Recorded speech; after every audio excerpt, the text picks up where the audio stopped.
السلام علیکم ورحمۃ اللہ۔ سبحان اللہ والحمد للہ ولا الہ الا اللہ واللہ اکبر۔ اس کی آج میں بینیفٹ بیان کروں گا اور اس کی فوائد اور اہمیت آپ لوگوں کے سامنے میں بیان کروں گا، کیونکہ اس کی بہت زیادہ احادیث میں تذکرہ آیا ہے اور اس کی بہت زیادہ فضیلتیں ہیں۔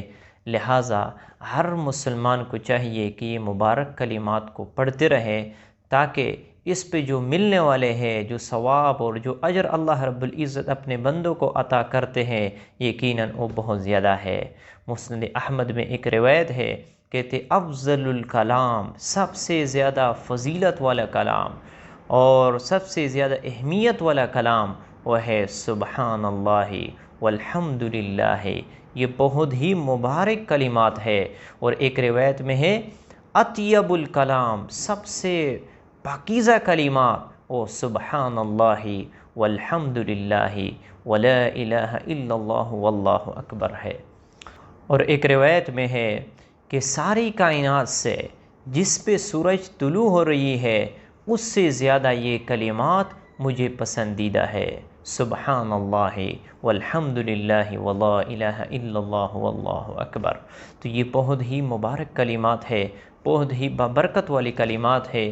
اس کے ذریعے سے اللہ رب العزت اپنے بندوں کو قرب عطا فرماتے ہیں۔ جب بندہ یہ کلمات پڑھتا ہے تو اس کے ذریعے سے اللہ رب العزت اسے محبوب بناتے ہیں، اسے اپنا قرب نصیب عطا فرماتے ہیں۔ اور ایک روایت میں ہے کہ حضور پاک صلی اللہ علیہ وسلم ایک درخت کے پاس سے گزرے اور اس کے ٹہنی کو پکڑ کر جھڑ دیا اور اس سے پتے جھڑنے لگے، تو حضور پاک صلی اللہ علیہ وسلم نے فرمایا کہ سبحان اللہ والحمد للہ، یہ کلمات بندے کے گناہوں کو اس طرح جڑتے ہیں جس طرح اس درخت سے پتے جڑنے لگے۔ تو یہ کلمات کے ذریعے سے اللہ رب العزت گناہوں کی مغفرت فرماتے ہیں، گناہوں کو بخشواتے ہیں ان کلمات کی وجہ سے۔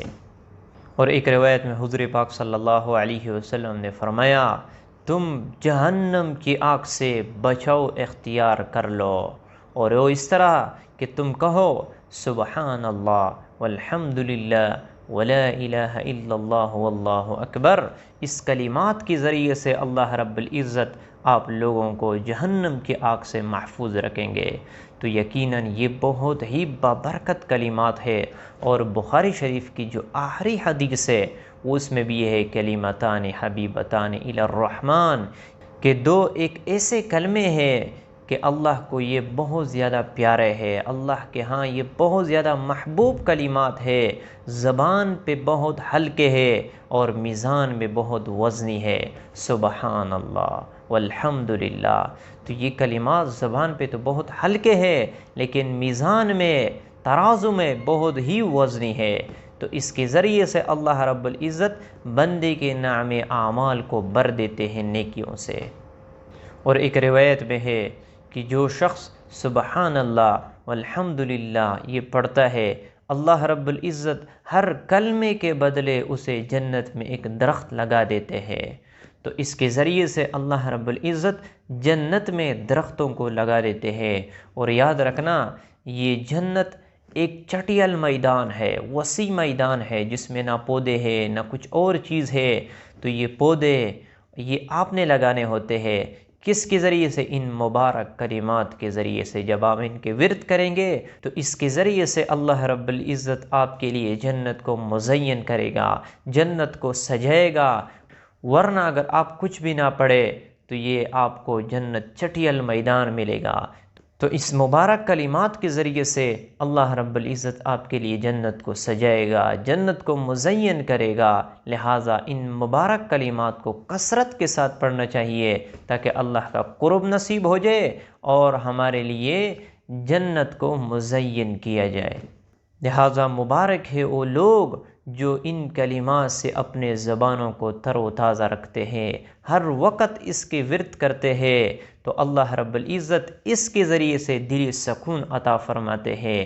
یہ ٹینشن، یہ بے چینی اس ذکر کی وجہ سے اللہ رب العزت کو ختم فرماتے ہیں، اور دلوں میں ایک ایسے سکون اور چین آ جاتا ہے کہ آپ کو نہ مال اور دولت سے حاصل ہوتا ہے، نہ گاڑی اور بنگلوں سے حاصل ہو سکتی ہے، تو یہ چین اللہ کے ذکر سے حاصل ہو سکتا ہے۔ لہٰذا ان کلمات کا آپ اہتمام کر لیں، اللہ رب العزت تمام مشکلات کو ختم فرمائیں گے۔ تو مجھے امید ہے کہ آپ لوگوں کو ان کلمات کی اہمیت اور ان کلمات کی فضیلت سمجھ میں آ چکا ہوگا۔ مجھے خاص دعاؤں میں یاد رکھنا، اللہ تعالی ہماری مشکلات کو ختم فرمائے۔